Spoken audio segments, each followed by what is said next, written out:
In the wake of Top Gun Maverick finally being released after 2 years of delays, today I'm discussing Tony Scott's original Top Gun movie from 1986, starring the likes of Tom Cruise, Kelly McGillis, Val Kilmer, and Anthony Edwards. Top Gun's plot follows a group of students at the Navy's elite flight school, where a young pilot wants to prove himself to be the best in the class. So in this video today, I'm going to tell you exactly why I think the original Top Gun is not a good movie.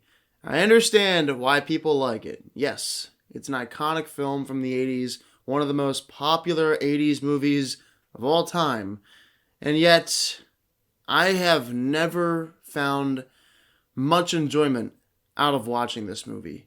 I just don't think it's nearly as good as some people say. I'm surprised it's getting a sequel after almost 40 years. And hopefully the sequel's a lot better, but the original, it's not so good. Again, I understand why people like it. You got the romance between Tom Cruise and Kelly McGillis. And I bet some people were blown away by the cinematography and special effects in Top Gun because yes, all of the fighter pilot scenes do look amazing even in 2022. Those scenes still hold up, which is really impressive for a movie that came out almost 40 years ago. But personally speaking, those action sequences never did anything for me. More on that later though. To begin my discussion of why I think Top Gun isn't a good movie, let's start by talking about the plot.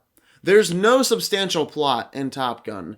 Basically, nothing happens over the course of an hour and 50 minutes. You have this young pilot who wants to prove himself at Top Gun, falls in love with one of the teachers, does a bunch of fighter jet training sessions where he goes face to face against other students. His friend dies accidentally on a mission. He feels responsible, so he quits, but then comes back, kills a couple of Russians, everyone celebrates with him, and that's the movie. Oh, and of course, he gets the girl back. That's Top Gun summed up in a nutshell. Sure, we have a few other scenes between Maverick and Goose where they interact at a bar or wherever they may be having a good time, and a couple of other scenes between McGillis and Cruise and their romance showing off. But the rest of the movie is exactly what I just said before that. And that's really the entire film. Nothing else happens in this movie of any substance. So from a storytelling standpoint, it's weaker compared to other movies. And I guarantee you another reason why people love Top Gun so much is because of its theme, Take My Breath Away by Berlin? Yeah, I think it's Berlin.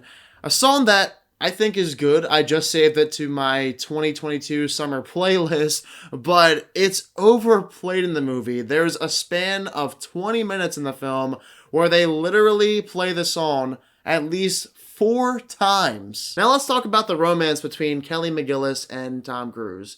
I don't like this romance. I don't think it's necessary. They don't have great chemistry. They hook up and fall in love apparently.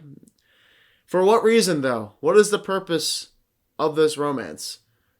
Now that I think about it, I'm not sure why she falls in love with him in the first place. He talks back to her a couple of times, gets really smart with her in class, and then she just likes him because he's a great pilot. I just don't find the romance in Top Gun particularly strong. It could have been completely axed and it wouldn't have changed the story for me. If anything, it probably would have made my viewing experience better. There's also this uncomfortable sex scene between the two. Every single time I see it, I immediately want to cut to the next scene. And now we're fully circled back to the fighter pilot scenes. Again, they are very well filmed. The cinematography is some of the most impressive of the 1980s. But I'm just going to put this out there. There's not a single moment of the fighter pilot scenes, except for a few minutes towards the end, where I can say with full confidence that I am entertained. These fighter pilot scenes are some of the most boring action sequences in cinematic history. It doesn't help that most of the fighter pilot scenes take place during training, as if I'm playing Super Smash Brothers. Training! All you want to see is these guys fight MiGs, use their guns and rockets, and shoot down other planes. And yet the movie never figures out how to make those scenes entertaining. We constantly keep cutting to the cockpit, which immediately takes me out of the action sequence every single time. And then a majority of these action sequences, when they are fighting against Russian MiGs, There's nothing interesting about the scenes because they barely utilize their rockets or guns, and when they do, the camera keeps cutting to the cockpit. So those scenes, in my opinion, are pretty boring, and the Goose death scene isn't good either. For a character that's supposedly iconic, you couldn't have given him a better death. He dies because he hits the canopy of his fighter jet when they're spinning out of control after getting hit by one of the MiGs. He could have had a much greater death. For such an iconic character, he deserved one. So that was pretty lame, and as I said, the movie is pretty cut and dry. There really is no substantial plot. You go through this entire movie thinking, when are things gonna start happening? We just have this romance, we have a couple of training sequences, some scenes at the school, and that's really it. Then Goose dies, Tom Cruise retires from the academy for a little bit, then comes back, which was really predictable.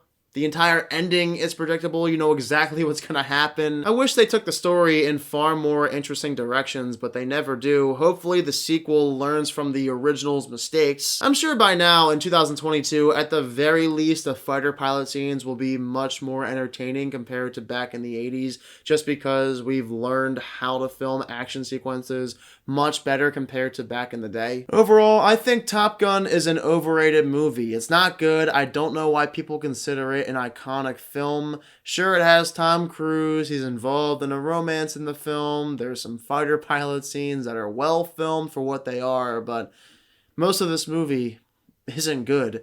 I was surprised the other night that I was able to get through the entire thing without falling asleep. As a matter of fact, it wasn't hard for me to get through at all, but in terms of a visceral experience, it wasn't there for me. So my score for the original Top Gun is a 55%. I'm sure this was a very controversial review for many, but I'm curious, do you guys also agree that Top Gun is one of the most overrated movies of the 80s, or do you think it's as iconic as many people say? Let me know down below in the comment section. So this weekend, I'm heading to Nashville for Memorial Day. I am leaving tomorrow, which unfortunately means I will not be able to see Top Gun Maverick until after the weekend is over. So just expect my review to come out at the beginning of next week. And of course, guys, as always, if you are new to my channel, click the subscribe button and give this video a thumbs up if you enjoyed it. Thank you all so much for watching this video, and I hope you all have a fantastic day.